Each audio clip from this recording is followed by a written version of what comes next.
Nagsalita na ang kapuso actress na si Barbie Forteza upang tuldukan ang lumalabas na espekulasyon tungkol sa estado ng relasyon nila ng kapamilya aktor na si Jameson Blake. Matatandaan kasing naispatang magka-holding hands ang dalawa sa isang fan run sa Pampanga noong June 29, 2025.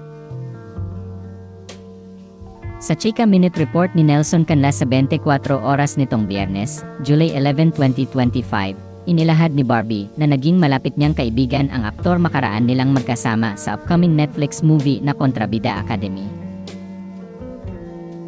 Anya, actually, maraming ang medyo na-confuse kasi paano naman nag-cruise ang landas namin, di ba? So yun nga, nagkasama kami sa pelikula. Kasunod nito ay nilinaw ni Barbie ang tungkol sa estado ng relasyon nila ni Jameson. Ayon sa aktres, wala raw silang romantikong relasyon ng aktor. Sinabi rin niyang nagkataon lang umano na nagkakasama at nagkakasundo silang dalawa sa pagtakbo o di naman kaya'y iniimbitahan umano nila ang isa't isa kung may dadaluhan silang fun run. Anya, itong recent run namin, siya naman yung nag-invite. Just like how my other runner friends invite me to run, yun lang yon. Yun lang talaga yon. We are not together. Natatawa namang sinang-ayunan ni Barbie ang sinabi ni Nelson na, we run together, but we're not together. Blake. Actually, maraming ang medyo na-confuse kasi paano naman nag-cruise ang landas namin, 'di ba? So, yung nagkasama kami sa pelikula, itong recent run namin, siya naman yung nag-invite. Just like how my other runner friends invite me to run. So, it's pretty, yun lang talaga yun. And we are not together.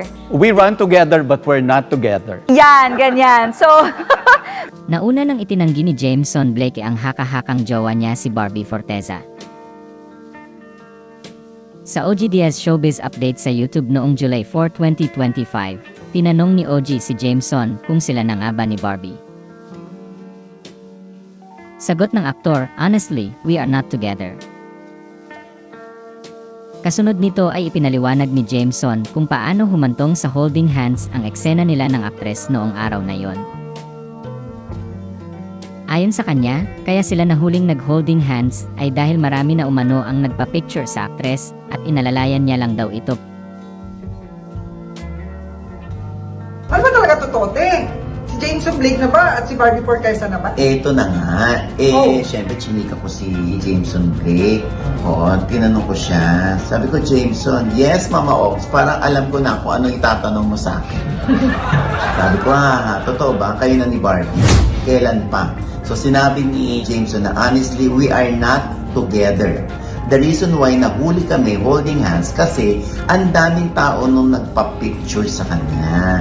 I was just assisting her palabas. Gets ko naman, people will think different. Haha. Sabi ko sa kanya, okay lang ba if I quote you? Saan po? Sa vlog ko sa Showbiz Update. Yes, pwede naman po. Kumbaga, crowd control ako that time. Naalalayan ko lang si Barbie daw. Kaya nag-thank you ako kay Jameson. Halos 6 na buwan ng single si Barbie Forteza makaraan niyang isapubliko noong January 2, 2025 ang hiwalayan nila ng longtime boyfriend niyang aktor na si Jack Roberto. Si Jameson Blake naman ay matagal nang walang napapabalitang karelasyon.